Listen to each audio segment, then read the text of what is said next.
Good day, students. Welcome to another lecture on research methodology in history. Today, we will be learning about history and literature. History and literature have long been thought to be related. In the ancient period, history itself was seen as a form of literature, both in the West and elsewhere. History was imbued with rhetorical tendencies in the time of the Renaissance, and again, the 19th century Romantic historians championed the literary aspects of history. However, there have also been strong countercurrents which have tried to position history as a science, where it was more of an examination of the past based on facts rather than a genre of literary writing. Thus, we will have to explore this shifting relationship between history and literature. Moreover, there are other aspects, like how history can use literature itself as an archive, while literature too has taken inspiration from history.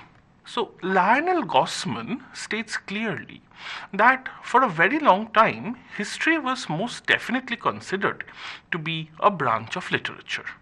It was only from the 18th century that there was a clear movement to distinguish it from literature and give it a space of its own. To examine this concept following Gossman, it is important for us to survey some of the varieties of pre-modern thought regarding the relationship between history and literature. So we will start with the ancient period. The Roman intellectual Quintilian saw history as a form of epic. He thought it to be a kind of prose poem. This was connected to the idea that history is simply a form of narrative and thus open to the use of literary expressions. Cicero took a more nuanced approach. He argued that while the Roman annalists were merely chronicling events, the history being produced by the Greeks was a more literary product. But he argued that while they were definitely using rhetorical elements in their writing, this was not forensic rhetoric. That is to say, the type of rhetoric used in a legal argument. He went on to argue that historical writing thus used its own sort of rhetoric, and yet there were no rules about its usage or formulation. Thus, he tried to formulate his own idea of this rhetoric. He set out three basic principles. The historian must not state what is false, the historian must state what is true, and the historian must avoid partiality. This conception that the historian and his narrative could be a mirror of reality was in line with the traditional philosophy and echoed by other Roman historians like Tacitus, Polybius, Plutarch, and Lucian. Even if we look outside the West, in pre-modern China, history and literature were thought to be closely related. In fact, in China, history writing was seen as being literary activity. Historians like Sima Qian were also skilled poets, and poetry was not really seen as being distinct from history. Similar rules governed their composition, and historians were often both poets and writers of fiction. An ancient Chinese book, the Wenzin Dialong, or known as the Reason, Materials to the Literary Mind and the Carving of Dragons, was the first book that had set forth the rules for historical writing. And yet, this book was actually about literary criticism. This literary influence was thus clearly apparent in Chinese history writing in its emphasis on myths, legends, fables, and the importance of maintaining a literary style in writing composition. In ancient India, Romila Thapar has discussed in great detail the ancient Indian traditions of history writing that were quite different from modern Western concepts. In examining this, she has spoken of the concept of embedded tradition, where historical information was inserted into the hymns of the Vedic rituals. This embedded tradition was also present in the epic literature of ancient India. That is to say, it was present in the Ramayana and the Mahabharata. Thus, she has explained how the Mahabharata can also be read as a record of the history of chiefdoms and their internecine conflicts. It is significant that the Mahabharata is often characterized as an itihash, and that it contains many historical elements like nostalgia for a past that would be lost, a measurement of time, detailed genealogies, etc. Even the Ramayana, which is commonly referred to as a kavya, had historical elements as it showcased the arrival of the monarchical state in ancient India. It has also been theorized that epics were reactions against the popularity of religions like Buddhism and Jainism. Now, we will take a look at the early modern and modern periods of the West. Renaissance Europe revived many of the principles and sentiments of the classical Greek and Roman period. History was an art of presentation and argument rather than just a scientific inquiry. Thus, history was a part of the rhetorical and not just the epistemological tradition. Theories of poetry and literary writing thus influenced history in this period. In 17th century Europe, literature referred to the practice of writing, and history was considered to be a type of writing. Even in the 18th century, it was common to find history in the manuals of rhetoric. In fact, it was distinguished from antiquarianism and given a higher place as a literary art. It was only towards the end of this period that the break between literature and history began to develop. On the one hand, literature, more specifically poetic and figurative writing, came to attain a new status in the Romantic cultural movement. Poetry was the repository of value, truth, and beauty, and this was thought to be opposed to the more prosaic reality. The Romantics, of course, tried their own hand at history writing, and in the writings of their two greatest champions, Jules Michelet and Thomas Carlyle, the close match between history and literature was once again demonstrated with brilliance. The historical texts they composed were works of art, evocative and exquisite, designed to immerse the reader in the midst of the past through the sheer compelling power of language. But the other trends in the 19th century were driving a breach between history and literature. There was a steadily increasing consciousness that these two could not be reconciled so easily. Prosper de Barante argued that as far back as the time of Herodotus, a breach had been created where, and here I quote him, the real had been separated from the ideal, poetry from prose. On the heels of this new consciousness came a new conceptualization of literature where literary products were to be set apart from the rest of the industrial age. Literature came to be mythified, seen as an almost magical or religious process.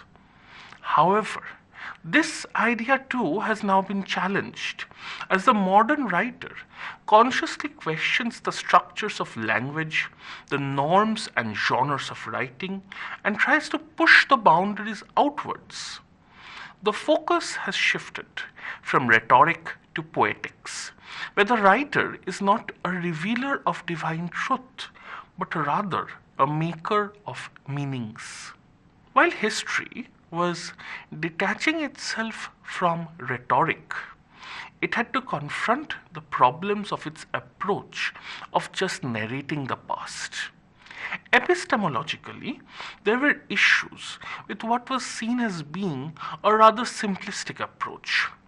As early as 1752, the German scholar Johann Cladenius elaborated on a proposition by the philosopher Leibniz and argued that all of us look on a story from our own points of view and retell it differently.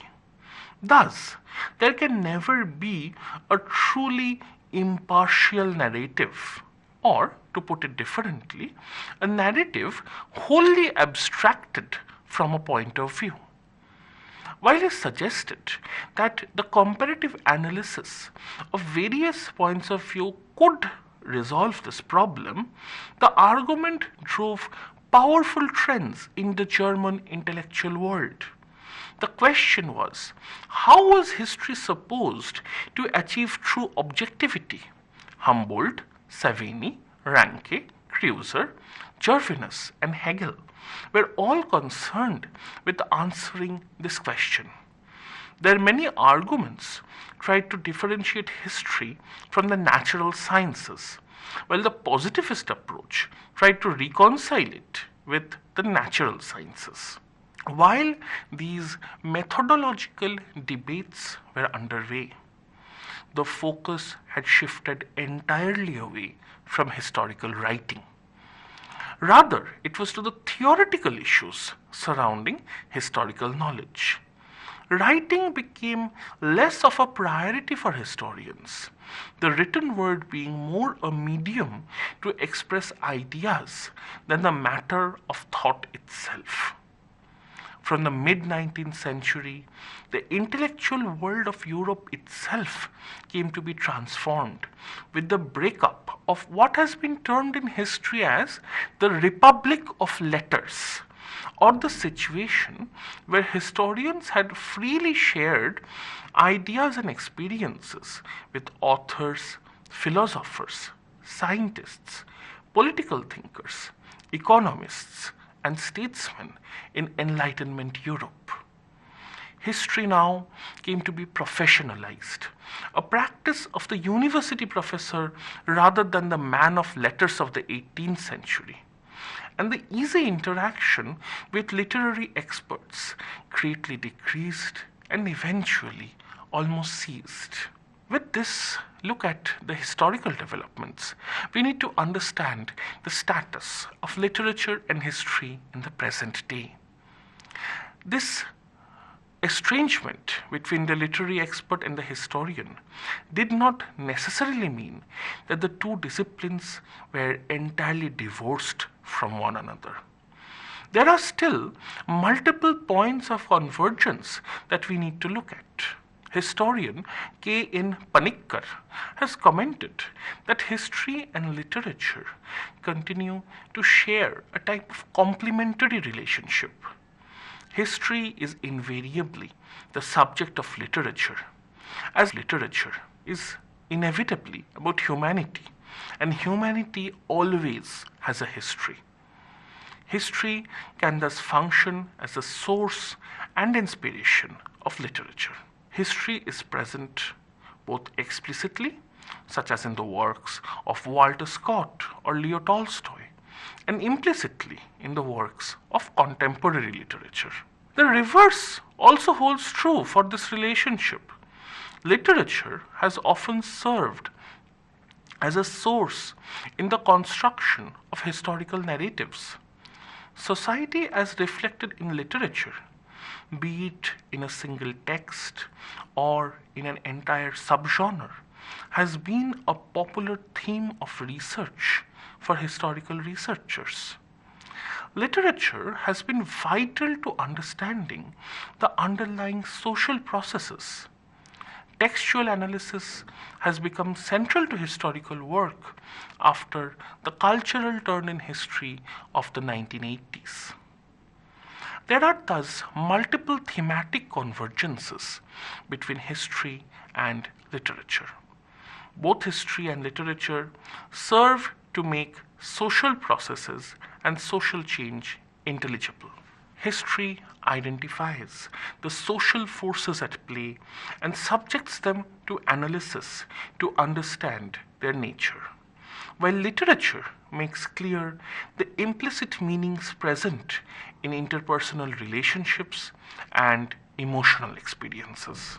The convergence of history and literature thus takes place at two different levels. Firstly, convergence takes place as an integral part of the social process, as both history and literature have remained parts of the social dynamic, and thus they too undergo change. Secondly, convergence also takes place in the actual practice of history and in the production of art and literature. With an ever increasing change and complexity in society, it becomes harder to understand the various configurations of social relationships. According to Teddy Eagleton, while the theoretical implications of social power dynamics may be unearthed by the social sciences, they are ideologically mediated by literature. To quote Eagleton here, literary works are not mysteriously inspired or inexplicable simply in terms of their author's psychology. They are forms of perception, particular ways of seeing the world. And as such, they have a relation to that dominant way of seeing the world, which is the social mentality or ideology of that age. But ideology is never just the view of the ruling classes. It is a complex phenomenon and may easily incorporate conflicting or contradictory views. Literature can be sensitive to these contradictions and performs a complex ideological role by depicting how social relations are experienced, legitimized, and perpetuated. Thus, literature and history can be mutual sources for each other. They can mutually enrich each other. Literature can be the source for historical construction, and history can contain a problematic that literature may try to depict and solve. Historians have often relied on humanity's creative endeavors like art and literature, not just for empirical information, but also to qualitatively evaluate civilization. Literary texts have served as sources for many periods of history, and for many years they were regarded as being the most important of sources. Of course, a side effect of this had been the elite orientation of history, as a lot of literature had been written by the elite for the elite. However, literature does open ways to understand the marginalized. Through the study and interpretation of folk literature, it is possible to touch the lives of the peasants, the tribal communities, and other groups that have fallen outside the ambit of the old political histories. Folk culture, oral sources can still preserve records and memories of subaltern protest and agency. And these can sometimes even be gleaned from elite sources if the historian is skilled and cunning enough. And this was demonstrated by Ranajit Guha in his pioneering work, The Elementary Aspects of Peasant Insurgency in India. Elite sources often present partial and incomplete views of the oppressed and the marginalized. Thus, the official records regarding what is known as the Mappila or Mopla revolts in Malabar have persistently shown the local people to be motivated by cruelty, fanaticism and hatred. But historians have been able to consult alternative sources of folk literature like ballads and stories that show the perspectives of the rebels, and inevitably a much richer picture emerges. This fascinating world of alternative sources that literature can open up for history once again underlines its value as a source. This is for both Western and Indian history. In the West, Roger Chartier's history of popular culture was based on the pamphlets he had discovered. Pioneering histories of the 18th century and the English working class were dependent on a huge number of tracts and pamphlets. In India, it has been possible to write an alternate intellectual history that diverges away from the established great men and social reform model by carefully reading through thousands of pamphlets produced from the provincial towns and stored in the small libraries. These publications showcased the anxieties, struggles, and uncertainties of the colonized living in under an imperial regime, and their attempts to hold on and even revive traditional forms of knowledge, which were almost lost to the imperial project of cultural hegemony. This issue can also be studied in a different context, that of the role of literature as an archive in history in the context of the late 18th century in France. The French Revolution is one of the most thoroughly investigated eras in human history, and recently historians have tried to probe it further through literature.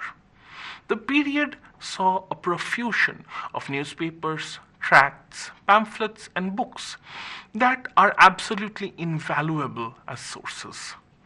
It is even possible to understand the mind of the common man through sources like Jacques-Louis Ménétré's diary, The Journal of My Life, which can help us see into the lives of artisans. Perhaps the best example of the usage of unconventional literature to write an unconventional history was Robert Darnton and his work, The Great Cat Massacre and Other Episodes from French Cultural History. In this book, he sought to write a different sort of cultural history that eschewed the traditional analysis of elite culture and thought to delve into the uncommon sources in a difficult quest for the mind of the common man.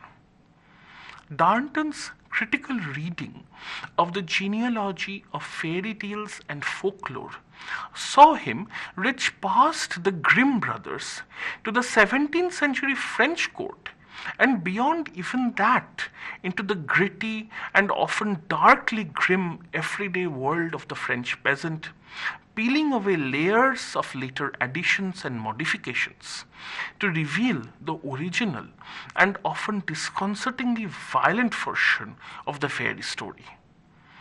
Through this massive relocation of the fairy tale from Germany to the poverty-stricken French villages, Darnton, in a rather effortless flourish, demolished 20th century psychoanalytical interpretations of the folk tale, and also opened the door to his interpretation of the socio-economic context that produced these tales.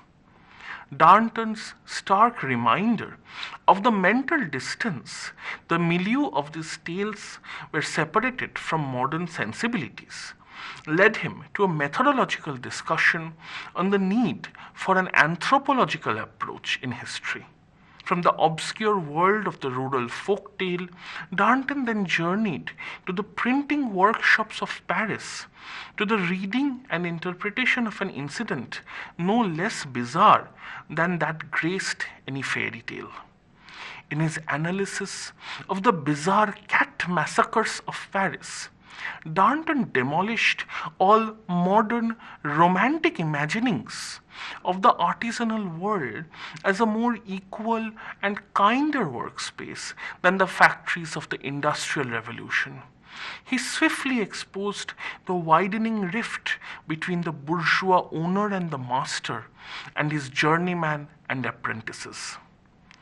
It is ironic in a way that historians have only recently started seriously using literature as a source for writing history, because almost a century back, the co-founder of the famous French Annales School of History, Lucien Febvre, declared that any history of a period absolutely must include a careful examination of the literature of that time.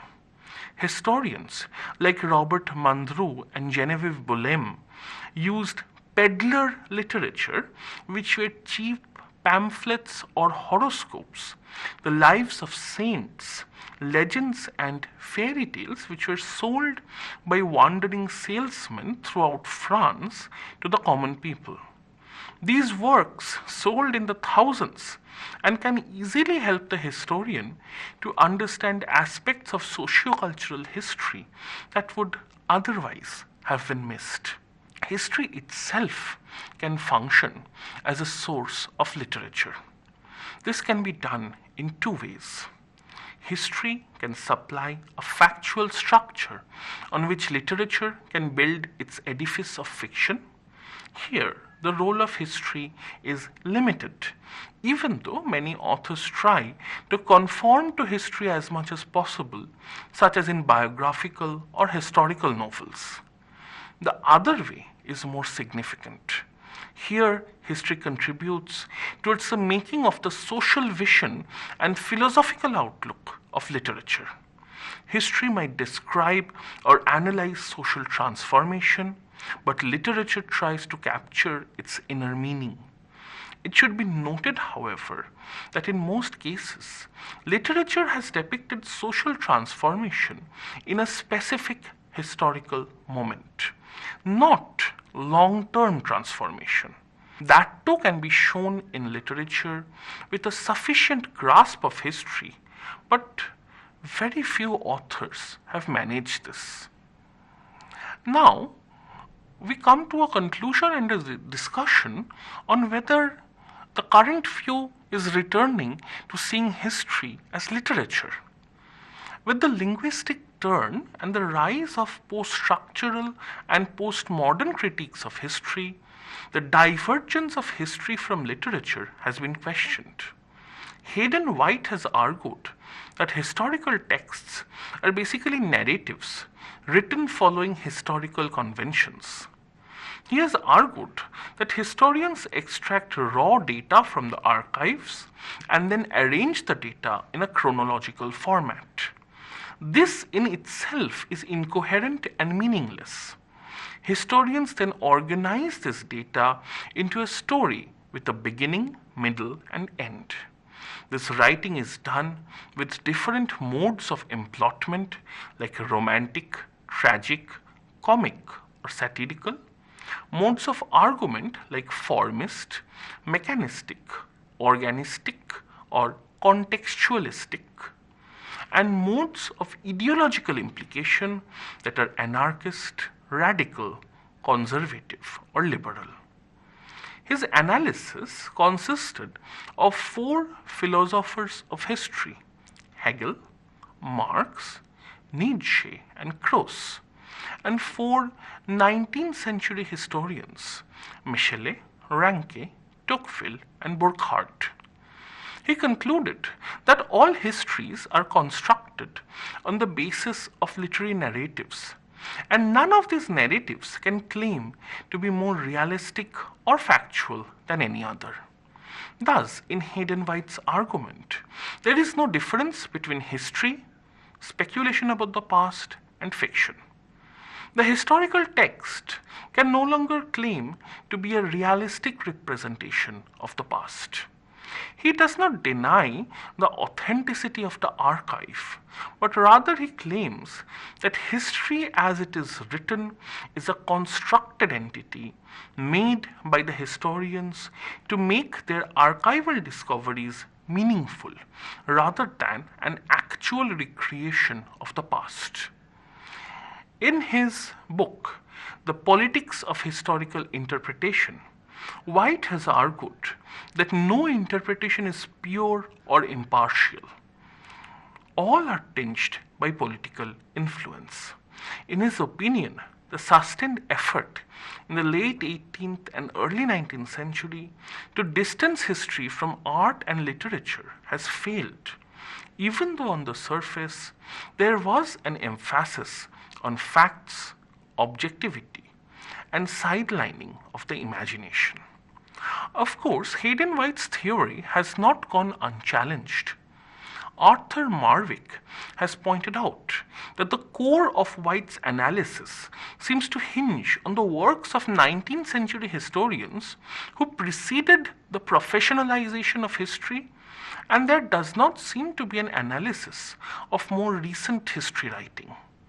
On a more serious note, historians have criticized Hayden White for the implication that events like the Holocaust could be plotted as a triumph. Saul Friedlander pointed out that the scope of the event of the Holocaust has some power in determining what frameworks of interpretation can be imposed on it.